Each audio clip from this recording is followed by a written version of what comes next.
Aquí pasa algo, ¿no? La voz va por un lado y el movimiento por otro. Bueno, ¿alguna cosa tenéis preparada? Acordaos de que el que quiera micrófono, que le pida, que tenga dificultades para escribir, que lo diga y se le da.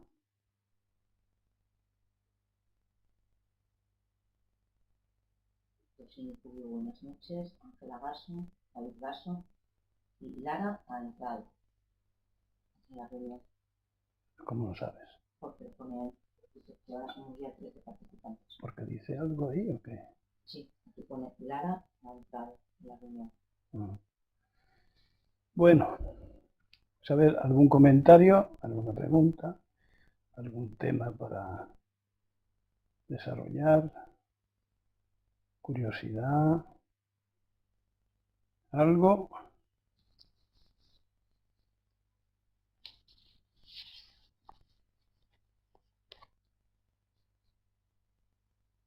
Bueno, pues empiezo yo. Las costumbres matan. Hace unos días la ministra de Salud Pública recomendó higiene para no facilitar los contagios de la temida gripe porcina. Por ejemplo, no besarse como saludo, taparse la mano con la manga al estornudar o toser, lavarse las manos, etcétera, etcétera. Bueno, pues al menos por lo de besarse en la cara, por costumbre, no parece que se controle. ¿Qué es? ¿Que no creemos en los contagios?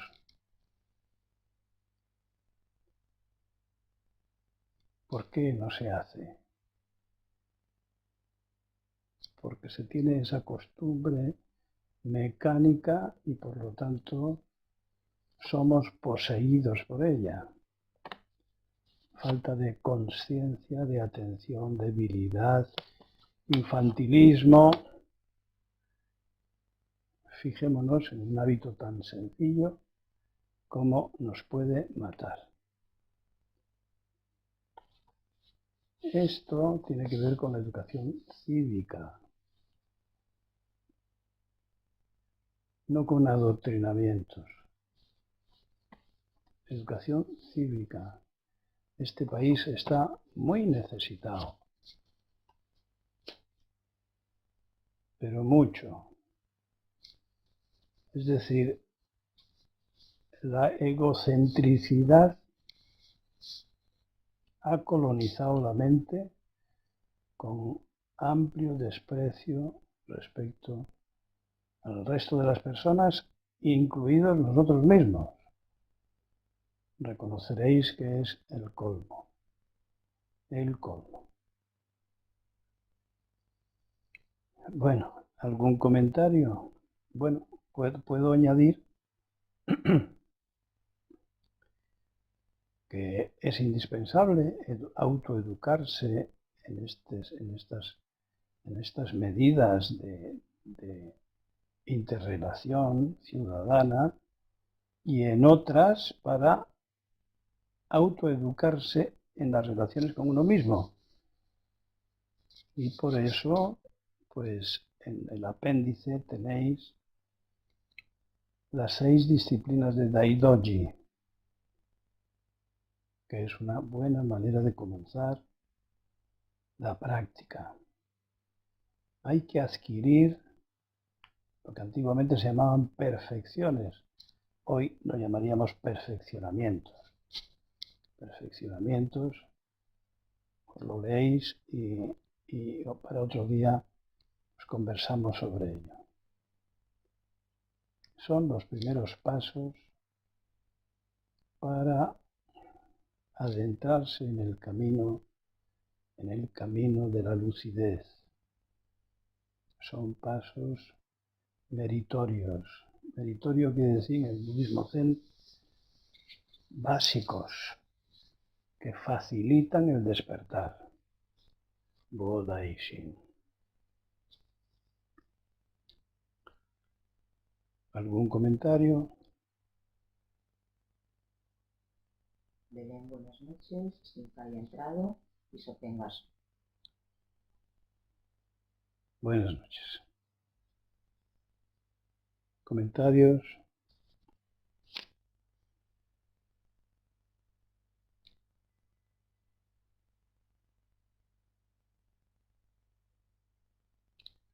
Bueno, pues pasamos a otro, al que pondremos el nombre de causalidad. No casualidad, causalidad. Dogen se resiste a hablar de la causalidad. Tira por la calle de en medio y acaba explicándola como el condicionamiento. Entonces la causalidad desaparece, es superada con la práctica. Bien, pero hemos de decir que desde hace 2000 años, que es cuando apareció la dodécuple cadena del condicionamiento dependiente o construcción del ego, atención, construcción del ego, pues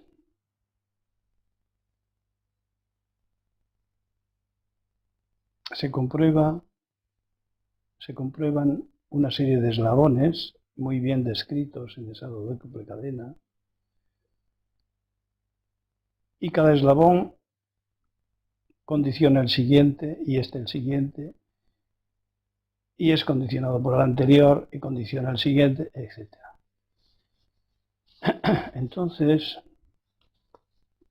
cualquier persona medianamente dotada intelectualmente, si lee esta cadena del condicionamiento dependiente, condicionamiento que nos hace dependientes. ¿Dependientes de qué? Del ego. ¿Y el ego cómo se construye? Pues así, con estos 12 eslabones que ahora podemos leer. Decía que cualquier persona medianamente dotada es capaz de comprender este encadenamiento de causas y efectos,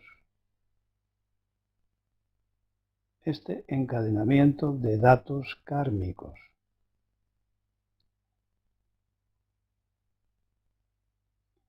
Y si lo comprende,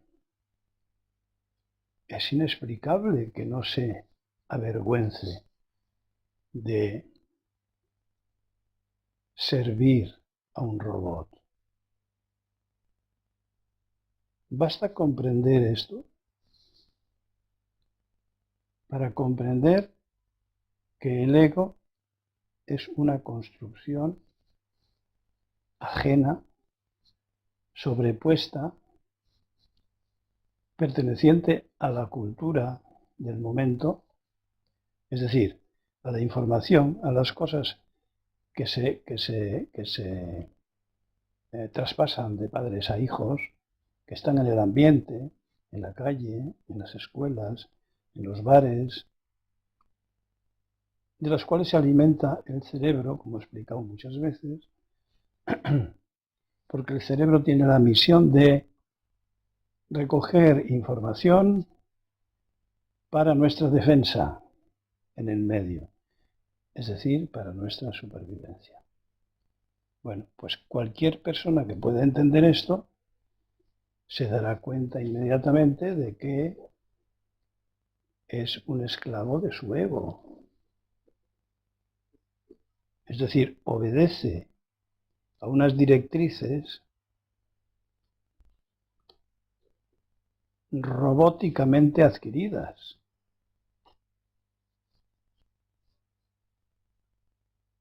Es decir, se trata de un personaje, no de ningún ser vivo. Y la ignorancia nos lleva a creer durante unos años los años del sufrimiento, los años de las alegrías cortas, los años del deseo, de la ilusión, de la frustración. Nos lleva a creer que ese ego es yo mismo, cuando nada más lejos de lo real. Es decir, el ego condiciona percepciones falsas que ingenuamente nos creemos.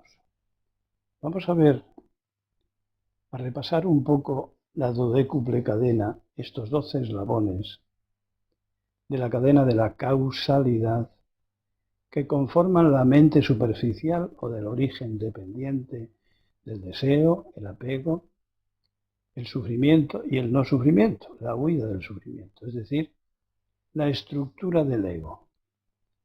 A esto es a lo que llamamos karma, con sus partes bonitas y sus partes feas, con el bien y el mal, karma positivo, karma negativo, todo inventos de la cultura. Acuerdos inconscientes por parte de los ciudadanos de todos los países que están sometidos a los condicionamientos culturales de su entorno, de su cultura. Pero todas las culturas son egocéntricas. Es decir, en todos los países, en todas las culturas, yo antes que nadie. Yo y lo mío y el resto que se las arreglen. Es decir, el objetivo del ego es ganar. Sobrevivir pero ganando. Pues veamos. Primera cadena. El comienzo. Al principio disponemos de una conciencia en blanco, que llamamos inocencia ignorante. Una pantalla en blanco, un papel en blanco, una conciencia en blanco. Ahora puede escribirse ahí ¿qué? Lo que está repetidamente en el ambiente, lo que repiten nuestros padres, nuestros abuelos, nuestros tíos, nuestros profesores, nuestros amigos, nuestros parientes, en la calle, en la cama, en la universidad, en la escuela del pueblo, siempre es lo mismo. 2. Esta inocencia es la predisposición, por tanto, a recibir formaciones mentales agregadas, es decir, añadidos, que la memoria va, de los cuales la memoria se va haciendo cargo, va sumando, va ordenando. 3. Las formaciones mentales condicionan la conciencia. Es decir, ya empezamos a saber qué es lo que queremos, qué es lo que nos gusta, qué es lo bueno, qué es lo malo, qué es lo que debemos hacer, qué es lo que está prohibido. Esos son formaciones mentales que condicionan la consciencia. Y la consciencia, 4, condicionada, dirige a la mente y al cuerpo. Dirigen a la mente y al cuerpo. Es decir, el ego va a utilizar el cuerpo para sus objetivos de ganancia. Va a utilizar al cuerpo no como un sabio del que deberíamos aprender, puesto que tiene en sus genes la sabiduría acumulada de millones de años. No. Nosotros hacemos caso a lo adquirido recientemente, desde el momento o poco antes de nuestro nacimiento, que es nuestra mente superficial, donde radica el ego, la información añadida, agregada, que he dicho antes. Así que esa conciencia condicionada va a dirigir la mente, eso es el ego. Y a su vez van a condicionar a los 6 sentidos. 6, hoy podemos decir 60. Oído, vista, tacto, gusto, olfato y más. Y pensamiento. porque en el budismo el pensamiento es uno de los sentidos, solo que condicionado inconscientemente por el ambiente, va a interpretar lo que los sentidos nos recogen del mundo exterior, de los contactos.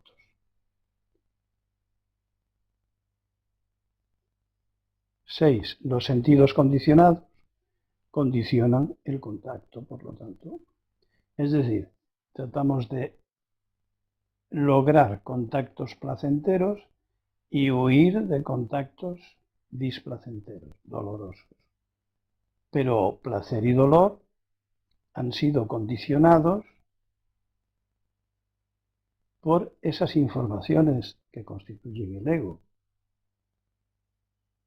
De manera que, ante muchas situaciones que no son acostumbradas, vamos a huir de ellas y a perdernos todo lo que nos pueden aportar.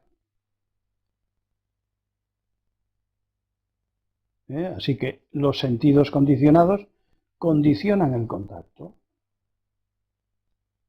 Este contacto sí, este contacto no. 7. El contacto condicionado condiciona la sensación. Es decir, las sensaciones no solo son administradas, seleccionadas, sino también interpretadas. En unas culturas, el blanco es señal de luto. Aquí es el negro. Respecto a alimentos increíblemente abundantes, los que nos negaríamos a comer. Y los que se negarían a comer, gente de otras culturas, si entrasen en la nuestra. Lo mismo respecto a vestidos, respecto a temas de conversación, ambiciones, etcétera, etcétera. Así que las sensaciones son seleccionadas por el contacto condicionado previamente. 8. La sensación condicionada condiciona el deseo. Obvio, claro. Yo no deseo lo que mi condicionamiento dice que me va a producir dolor. Eso no lo deseo. Pues ya están condicionados los deseos. Deseos agradables, todos. Los desagradables, ninguno. 9. El deseo condiciona el apego, es decir, nos atamos a las cosas que nos gustan. Esa es la dictadura del ego, la esclavitud de la conciencia a las cosas que llamamos positivas, buenas, agradables. 10. Esas ataduras condicionan ambicionar objetivos y metas. Los objetivos y las metas son proyectos más organizados. Ya no se trata del bocadillo de esto o de lo otro. Este le quiero, este no le quiero porque no me gusta o porque sí me gusta. Sino objetivos más organizados, más complicados. Pero fijémonos que proceden de ataduras previamente condicionadas. 11. El proceso de conseguir las ambiciones y metas condiciona la repetición. Otra cosa fácil de entender. Cuando se consigue una cosa utilizando tales medios y esa cosa es agradable, tendemos a repetir los resultados agradables de ciertas acciones. Por lo tanto, ya somos adictos, ya estamos enganchados de manera muy seria a conseguir metas y ambiciones. Repetimos. 12. La repetición condiciona la decadencia, la pena, la destrucción, la muerte, la lamentación, el dolor y la desesperación, que son sufrimiento, cuya causa es la ignorancia, es decir, la falta de lucidez, no caer en la cuenta de que todo eso está condicionado, lo cual nos remite al número 1 de la cadena, donde se cierra el círculo una y otra vez, adictivamente, mecánicamente, repetitivamente. Hace poco os comentaba algo sobre esa gente que en todos los pueblos y ciudades es fácilmente reconocible. Hay 1, 2, 5, 7, de los cuales se dice que tienen mucha personalidad porque son siempre el mismo. Todo el mundo les conoce porque son el mismo. Presentan la misma imagen, hacen las mismas cosas, se les encuentra en los mismos sitios. Bueno, pues eso no es tener mucha personalidad, sino tener muy poca personalidad. Es decir, estar cristalizados, estar esclavizados de tal manera a sus costumbres que son reconocidos en cualquier lugar. Y muy difícilmente se pueden salir de su corralito. Muy difícilmente. Y este es el gran problema que tiene toda persona que quiere cambiar. ¿Cómo salir del corralito de sus costumbres, de sus aficiones, es decir, de sus adicciones? Porque no somos adictos solo a las drogas. Toda tendencia a la repetición es una droga, es una adicción.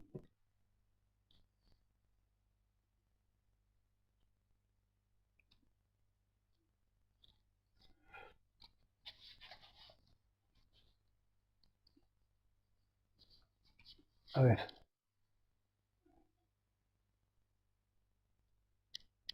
¿alguna sugerencia? ¿Algún comentario?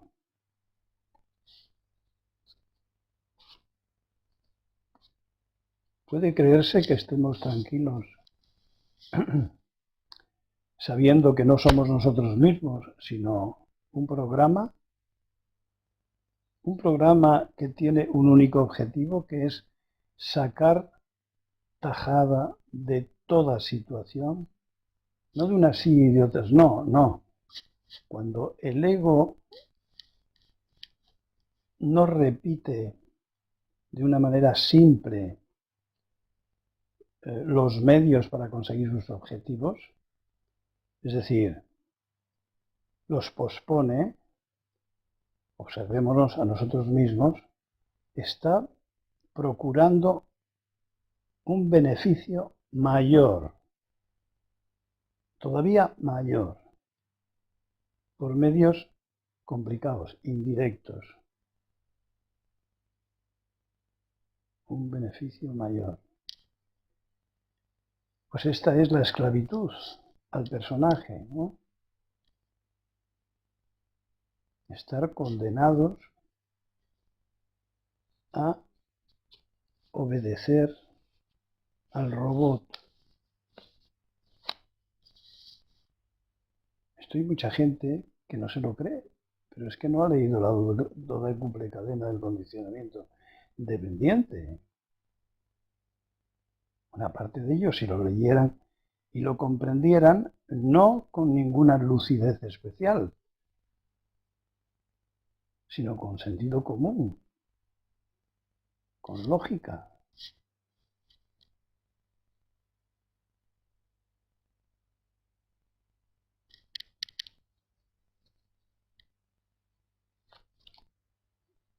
A ver si hay. ¿Quién? Netherby. Y Sobo también.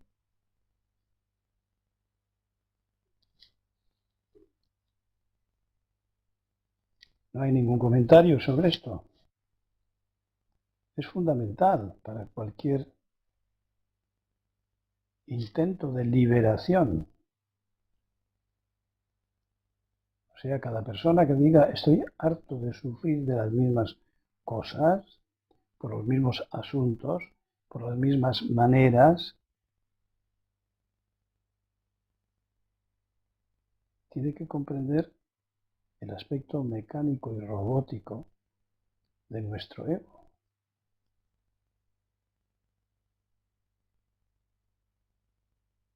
que para sobrevivir es necesario son necesarias esta serie de adquisiciones, pero durante un tiempo, porque hemos de pasarnos la vida de esclavos. Y siguió, dice, la única conciencia real es la cósmica, ¿verdad? ¿Estamos siempre luchando con un fantasma, con algo inexistente? Yo entendería la lucha por el logro de los objetivos. Y eso sí que es un fantasma. El logro de los objetivos, ¿durante cuánto tiempo te va a hacer feliz? ¿Cómo es que la gente sigue utilizando el objetivo de la felicidad de una manera tan ignorante? Es que alguien la consigue, es que no se le van las cosas entre las manos, es que las cosas no duran 4 días.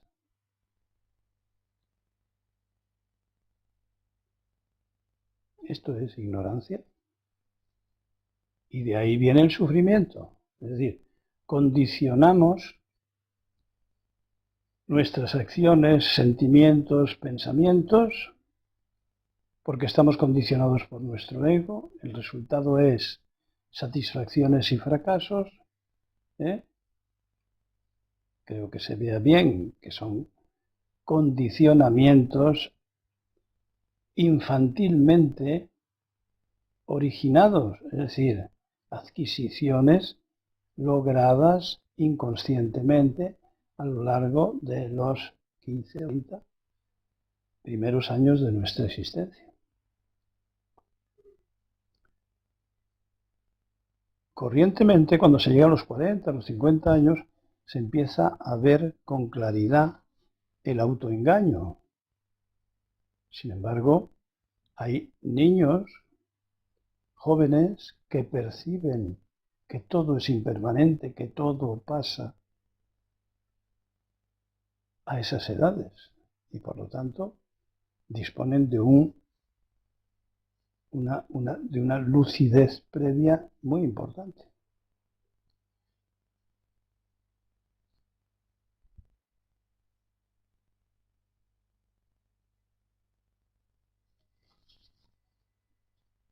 Y buscan el cambio a esas edades.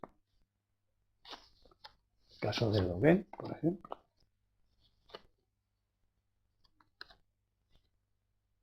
¿Alguna cosa?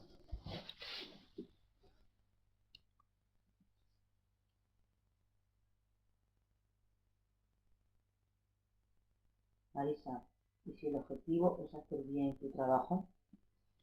Hacer bien. Tenemos que aprender a distinguir eso de bien y de mal. Nosotros llamamos karma positivo al concepto de bien y negativo al concepto de mal y lo que le acompaña, todos los ejemplos posibles. Entonces, si una persona es tan rigurosa como para cambiar su vida por su trabajo, se trata de una persona muy enajenada en su ego, en los presupuestos de su ego, en las sugerencias de su ego. ¿Qué es lo que trata de conseguir una persona que se dedica a adquirir prestigio, a adquirir dinero, a adquirir ¿qué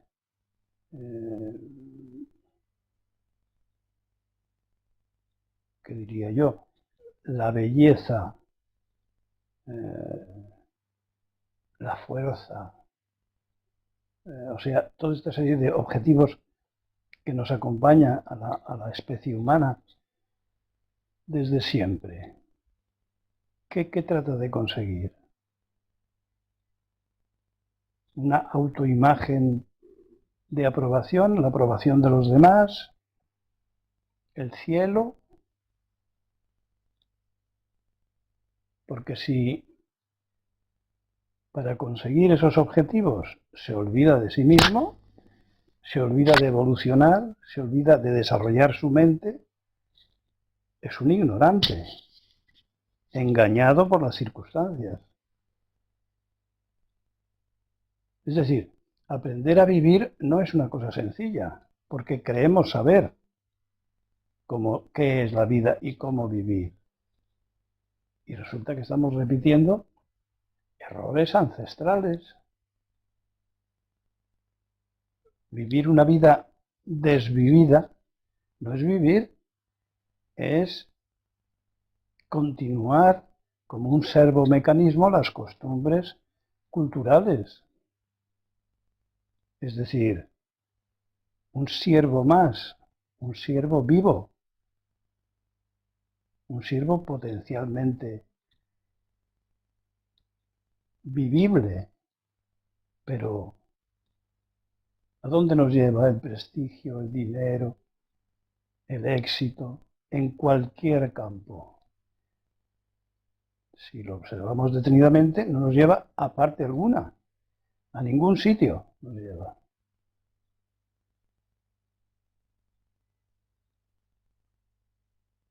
A Dogen le preguntó su maestro a la vuelta de China, bueno, ¿y qué? ¿Qué traes? Bueno, pues traigo el auténtico Zen, el auténtico Zazen. Y dice, su maestro le pregunta, ¿y eso para qué? Y pues para ayudar a los demás. Dice, ayudar a los demás, dice su maestro, ¿para qué? Pues para que mejoren su existencia, para que sean felices. Sí, todo eso ¿para qué? Y ya Dogen ya no supo responder. Es decir, al cabo de 2 o 3 líneas de profundización ya no tenemos contestación. Ahí es donde tenemos que conseguirla investigando de otras maneras que son siguiendo las enseñanzas de Buda. Es decir, desarrollando, profundizando en nuestra conciencia y que es sabia porque es la conciencia de nuestra naturaleza.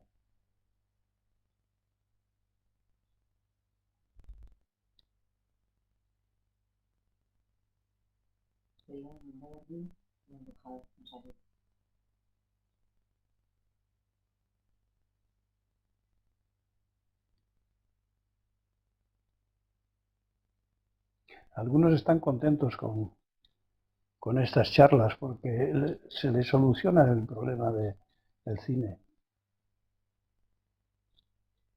Pero otros lo cambian por otras cosas que les divierten más. Bueno, pues vamos a ver algo sobre la experiencia que tenemos del mundo, que es un poco continuación de esto. La experiencia del mundo es contradictoria, según el momento, la edad, la latitud, variable y con frecuencia extremadamente distinta. Los privilegiados de esta parte del mundo también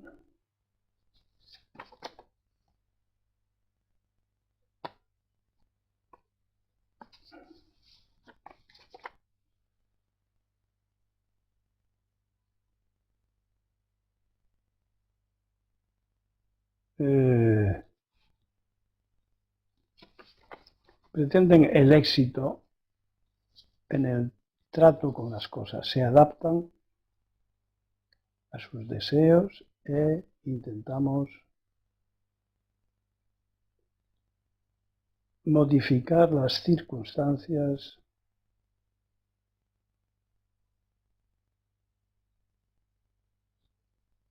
de una manera idealista, pero acabamos con la insatisfacción y la desesperanza,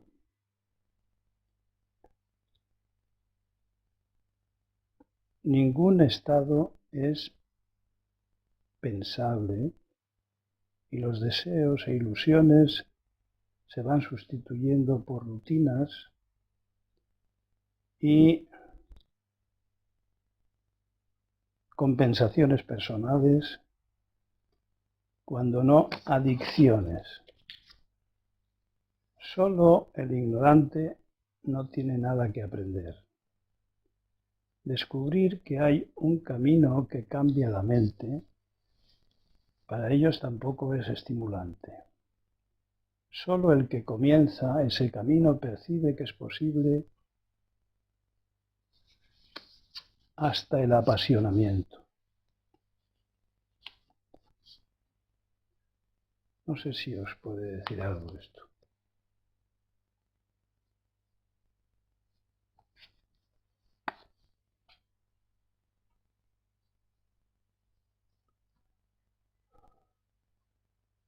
Y siguió con unas hermosas charlas que ayudan, enseñan a vivir a quien tiene ganas de aprender. Vaso.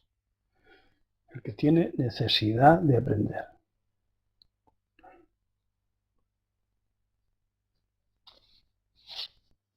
Con las ganas no vamos muy lejos. Con la fuerza de voluntad tampoco. Con los milagros tampoco. Con los medicamentos tampoco. Con el dinero tampoco. ¿Con qué sí?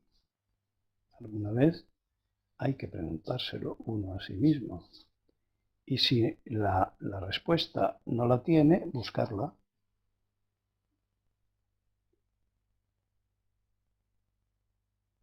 Bueno, hay alguien que pregunta sobre la tensión muscular en situaciones en las que es obligado poner la atención muy concentrada, como por ejemplo conducir un coche. ¿Qué se puede hacer? Pues lo primero de todo me parece que es hacer consciente que hay tensión muscular y en qué sitios. Y repetir esa conciencia, porque cuando hay conciencia de algo no deseado, solemos pasar a la orilla opuesta. Es decir, si tengo un brazo tenso, ese descubrimiento me lleva a aflojarle, a relajarle. Y esto repetido con mucha frecuencia probablemente produzca los resultados buscados. Después se me pregunta, en una caligrafía, en la misma caligrafía, practicada por dos maestros Zen, los resultados serían distintos. Pues sí, claro, solo una máquina podría repetir una caligrafía que saliera igual. ¿Y eso por qué? Se me pregunta. Pues porque la individualidad es distinta, las manchas y defectos que cada maestro tiene y conserva, lo quiera o no, son distintas, las circunstancias ambientales, el lugar es distinto y el número de ensayos hechos con la caligrafía, con esa caligrafía, también es distinto. No siempre se domina el trazo a la primera, ni a la segunda, ni a la tercera, ni a la número 10. Unos días es al 15, otros días es al 12, y no creo que sea explicable. Y en caso de que lo fuera, a mí no me interesaría nada.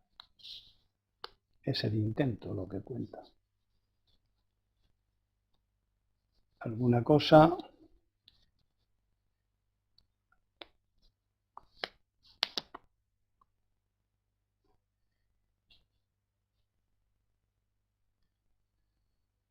Pues dos palabras sobre evoluciones atípicas. Algunas mentes complicadas evolucionan complicadamente. Mentes complicadas, evolución complicada. Extrañándose de sus transformaciones. Es decir, cuando estas mentes complicadas observan que hay transformaciones en ellas, se extrañan sin atribuirlas a los cambios operados parcialmente con su cerebro, del que he explicado muchas veces que toma nota de todo lo nuevo, de ideas abiertas e inclusivas, no exclusivistas, sino inclusivas. Lo adopta, el cerebro lo adopta. Frente a las ideas egoístas, las ideas abiertas, no diré altruistas, que es otra cosa. Altruismo sería lo contrario de egoísmo. Y tratamos de salirnos del dualismo de los opuestos en lucha. Otra característica de estas mentes peculiares es su lentitud evolutiva, sus dudas, la vuelta a las quejas, así como una práctica pobre en la que la extrañeza, las dudas, el tomarlo y dejarlo, se repite y se repite. Para unos, el camino es demasiado abstracto, para otros, demasiado comprometido o demasiado arriesgado, todo falso. No son más que resistencias. Ego. Si respiramos sin prejuicios, ¿por qué no introducir luz en la mente que piensa? Podemos pensar sin prejuicios, respirar sin prejuicios, digerir sin prejuicios, sin todos, es decir, quedarnos con ningún prejuicio. No creo que eso sea posible. Comentaba el otro día que el mismo Buda sufría por sus familiares. Otra cosa es que si era Buda sabía cortarlo.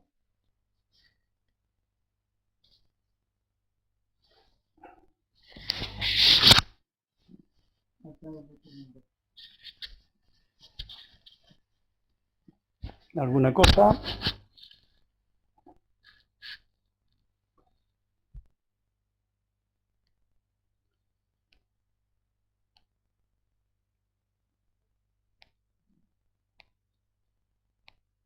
¿Algún comentario?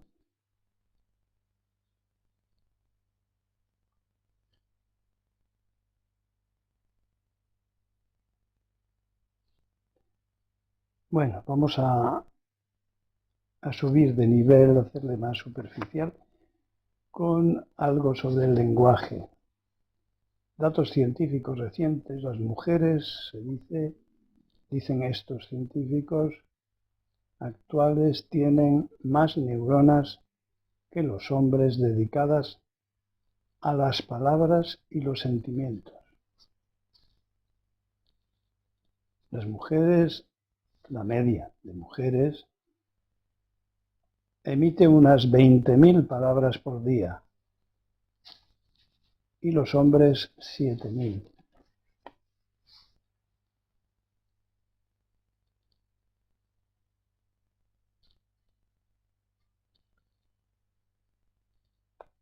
se ha descubierto un gen, el FOXP2, que regula otros genes también, que es el del lenguaje, y se cree que los neandertales, hace 50.000 años, ya hablaban de una manera muy elemental, pero ya hablaban.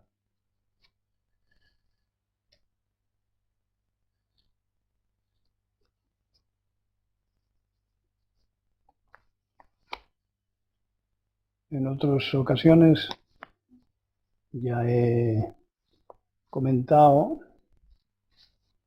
lo que en el Zen opinamos sobre hablar, tratando de reducirlo a las ocasiones en las que tengamos algo que decir.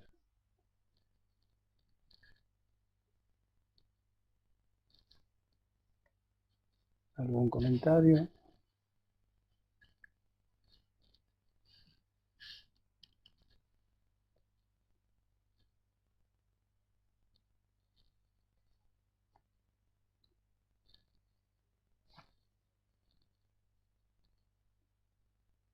Lecturas.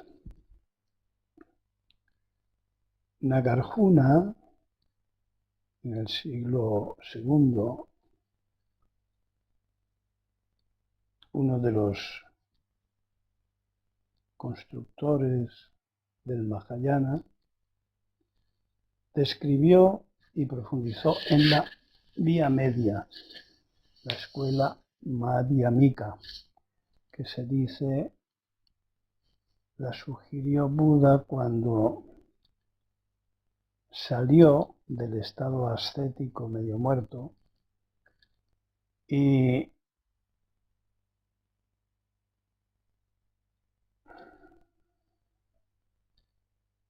planteó el camino medio como el que huye de los extremos, que no es en el medio está la virtud, es trascender los opuestos sin extremarse en uno o en otro, trascender el dualismo. Entonces él dijo que se había equivocado, siguiendo la vía que era costumbre en aquel momento de los ascetas del bosque, que casi le condujo a la muerte, y recomendó cuidarse, estar muy fuertes porque el camino es difícil y nos tiene que coger cada ocasión fuertes, enérgicos.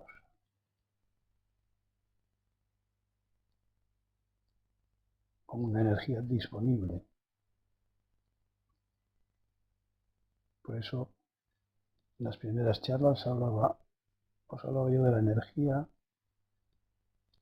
y de las maneras de ahorrarla, de retomarla, de recogerla, de no desgastarla, de no acabar el día sin energía, agotados. Difícilmente se puede seguir un camino sin energías, o con los restos, o con lo justo. Entonces, Nagarjuna decía, la vacuidad es el abandono de toda conjetura. Los poseídos por la conjetura del vacío son incurables. Es decir, los aficionados a leer y seguir leyendo y no parar de leer y buscar en internet nuevas cosas, están en el terreno de la conjetura.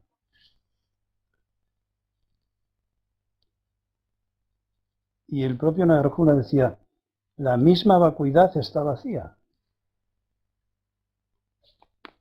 Así que la vacuidad es el abandono de toda conjetura.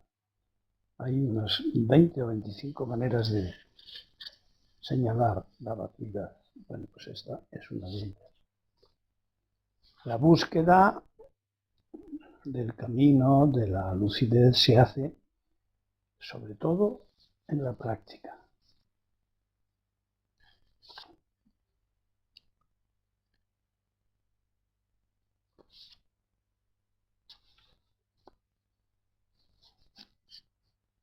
¿Alguna cosa?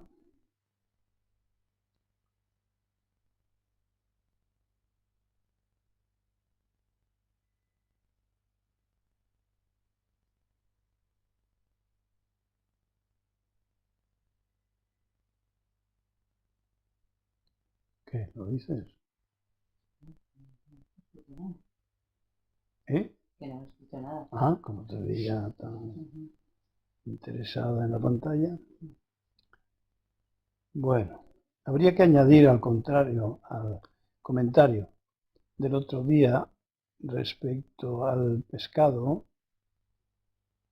que decía yo que el 50% del que compramos ya es de piscifactoría, pero olvidé decir que para alimentar estos peces de piscifactoría hay que pescar 5 veces más de peces.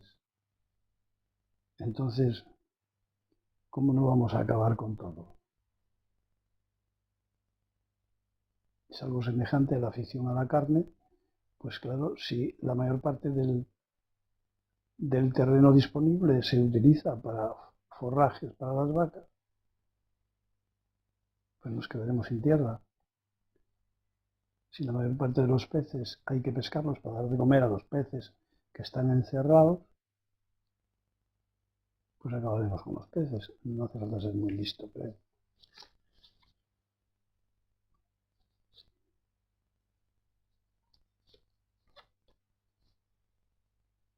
Y esto es exactamente lo mismo que lo que decía hace un momento con respecto al trabajo. La gente que trabaja el día entero y descansa para poder trabajar el día siguiente, el día entero, ¿eh? Es decir, tiene una hipoteca sobre su vida insalvable. Nunca se remontará a eso. Es decir, se acabarán los peces, se acabarán las tierras y se acabó la vida del que dedica su energía a un falso idealismo o a un idealismo como constituirse en héroe. En el budismo hablamos de esfuerzo, pero que jamás, dijo Buda, al sacrificio. Eso pertenece a otras doctrinas. ¿Eso qué? Dice, Gaso, y quieren empezar a cazar ballenas que ya se han recuperado y comen muchos peces. Gaso. Claro, claro. Hay que eliminar la competición. En fin, no hay mucha inteligencia en eso. A este respecto, Dogen explica muy claramente, y los maestros Zen de la tradición explican que la hierba más pequeña es indispensable, que cumple una función, que está ahí para algo, que un hueco es un crimen. Así que hay que revisar la colaboración que hacemos a este exterminio de plantas, animales y personas. Y solo por ser ignorantes, desconocer, no dejamos de ser responsables. Claro que también podemos decir, ¿y responsables para qué? Si todo va a seguir igual. Si eso es otra conjetura.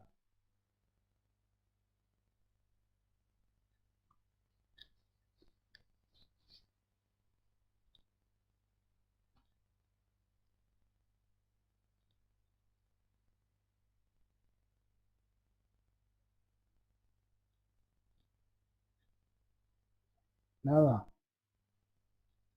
no sabe nada.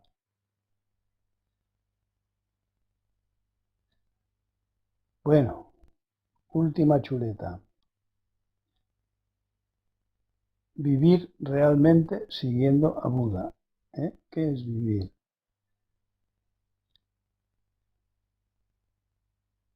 Hace unos años escribí un libro que se titulaba Aprendiendo a vivir, que por cierto es seguramente de los más copiados. Y en ese libro yo nunca dije en qué consistía aprender a vivir. Sin embargo, el título estaba bien puesto. Es decir, cada uno tiene que aprender a responder adecuadamente a sus preguntas, más allá de las apariencias. Pues a ver, vivir realmente siguiendo a Buda. No creamos que se trata de algo extraordinario. Ciertamente hay algunos momentos de gran intensidad, pero no es lo más corriente. El que busque lo extraordinario en el budismo zen se equivoca. La expresión de un solo sabor se refiere a la sensación, digo sensación, de soltura, libertad, simplicidad, autenticidad, pureza, bienestar, y podría seguir. ¿Por qué podría seguir? Porque no se deja atrapar, no se deja describir con palabras. Es una mezcla equilibrada de paz y no sé qué he escrito aquí.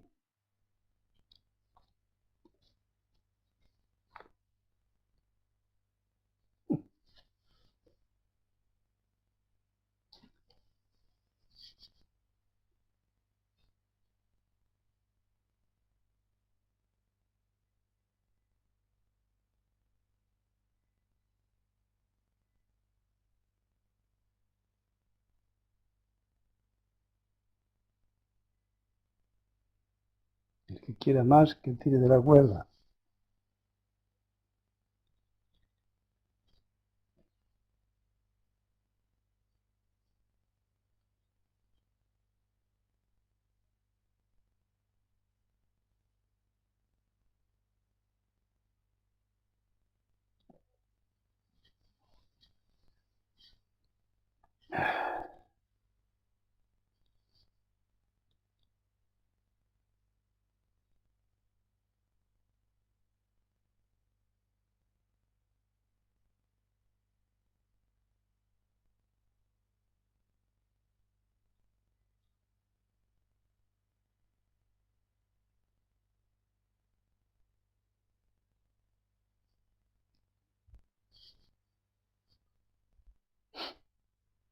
¿A alguno le parece útil todo esto? ¿Útil para qué?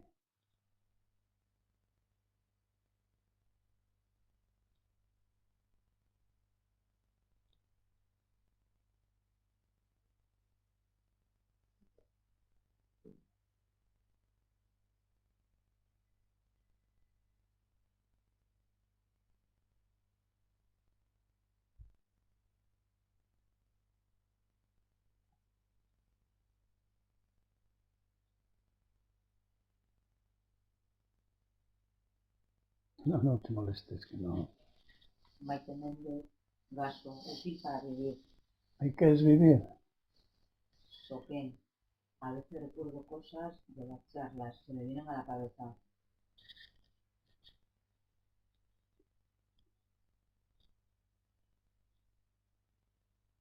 ¿Qué es vivir? Marisa, ¿hay algún acto de desapego que ayude a cualquiera a empezar el camino? Claro, claro, el desapego a tu ego, hacia tu ego, siguió. Eso es la práctica.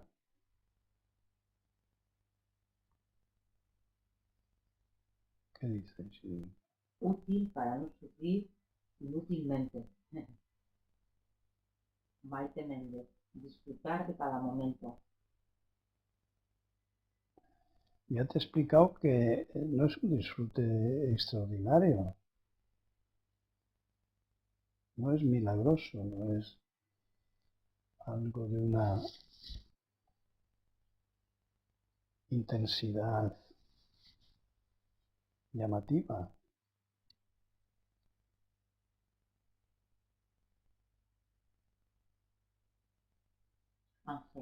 Ángela. Útil para aprender a vivir el presente.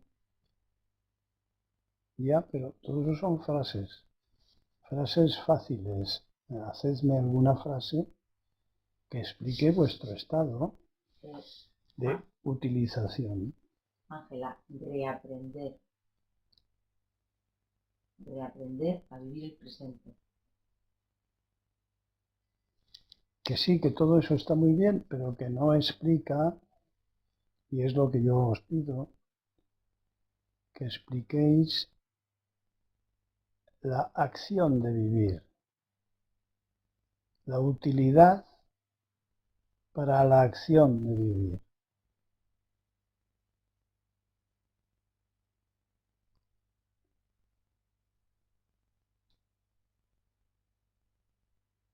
Según la experiencia individual de cada uno. No digo la personal, que no interesa, sino la experiencia individual del Dharma, de las enseñanzas de Buda.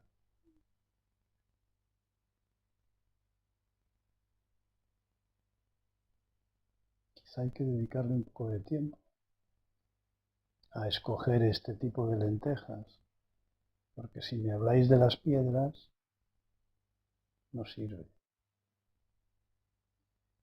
Aunque el hecho de descubrir las piedras es algo, que es lo que planteaba Marisa. ¿Qué hacer? Pues reconocer tu ego, reconocer cada uno su ego y poder prescindir de las preferencias, es decir, seguir el camino que marcan las instrucciones. Maite Méndez. Poner conciencia en cada instante, en cada acción. Marisa. Útil para ir viendo y separando al ego. Ángela. La acción es este momento. No sé cómo poder explicarlo. Lo percibo a cada momento. No sé. Lara dejó la reunión. ¿Quién? Lara. Ángela. Ver al ego es hoy mucho más fácil con la práctica. Antes ni me lo imaginaba tan claro.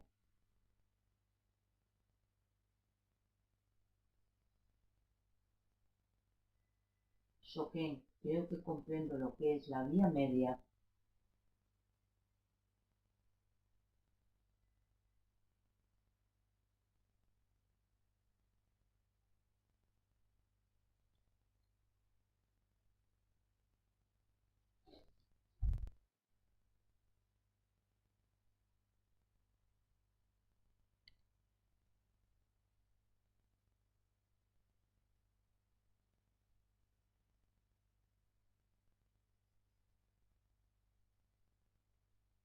Ángela, estas charlas son como una linterna.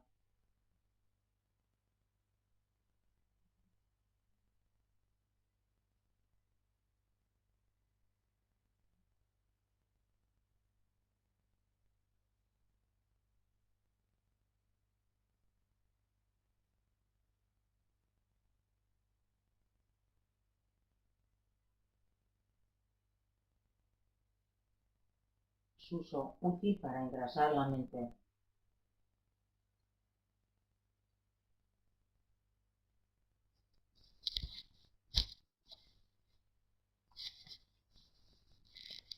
engrasar la mente.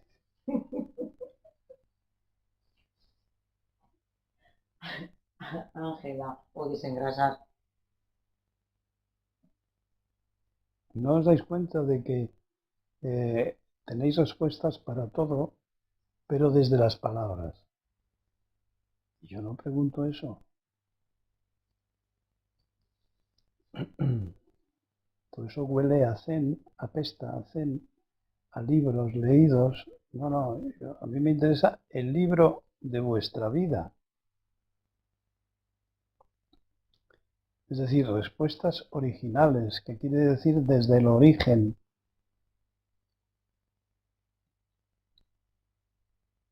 No opiniones, puntos de vista, repeticiones.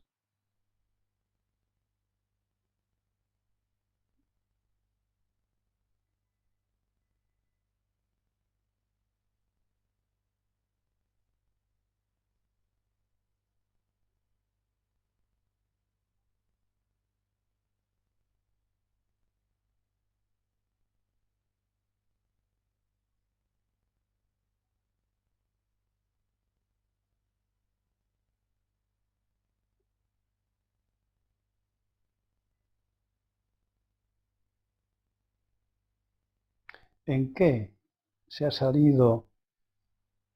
Cada uno puede poner su ejemplo, o sus 1000 ejemplos, del corralito, de la jaula. ¿En qué?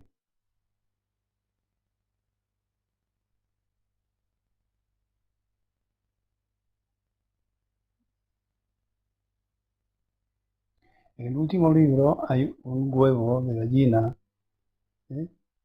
Y una jaula, ¿no? Bueno, escuchando estas cosas, la jaula se hace más grande, el huevo más pequeño, el pollo vuela, el pollo canta, el pollo hace matemáticas, el pollo pinta, las barras de la jaula bailan, la cáscara del huevo cocina. Ángela dice, no, la jaula abre su puerta. Que no busco acertijos. No te das por vencida. Ay, siempre respuestas, respuestas. ¿Quién crees que responde? El que tiene las palabras, ¿no? Sirio. Descubrir observando sin prisa lo que nos rodea me sirve para juzgar, ni a favor ni en contra. Silencio, soledad, vacío de ego, mirar sin interpretaciones es ilimitado. Pero eso no es juzgar.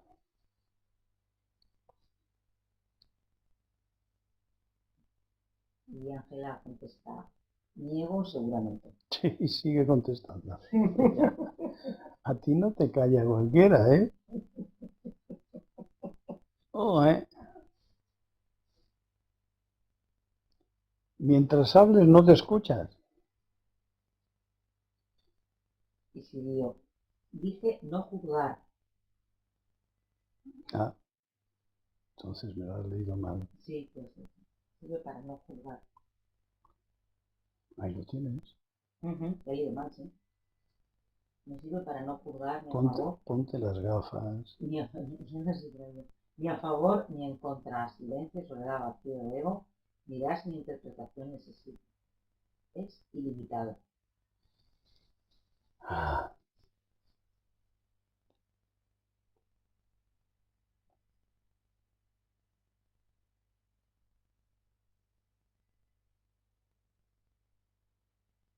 venga, que os habéis estimulado y ahora pueden salir más cosas.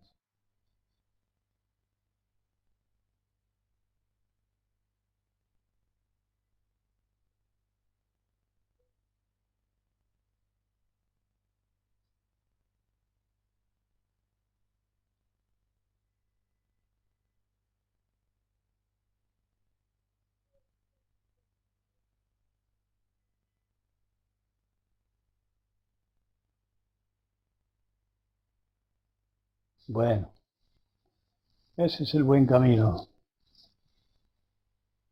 Hasta el próximo día, que es viernes. El viernes.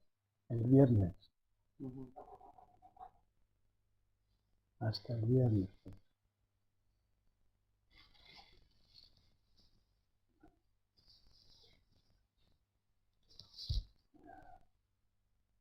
Corta y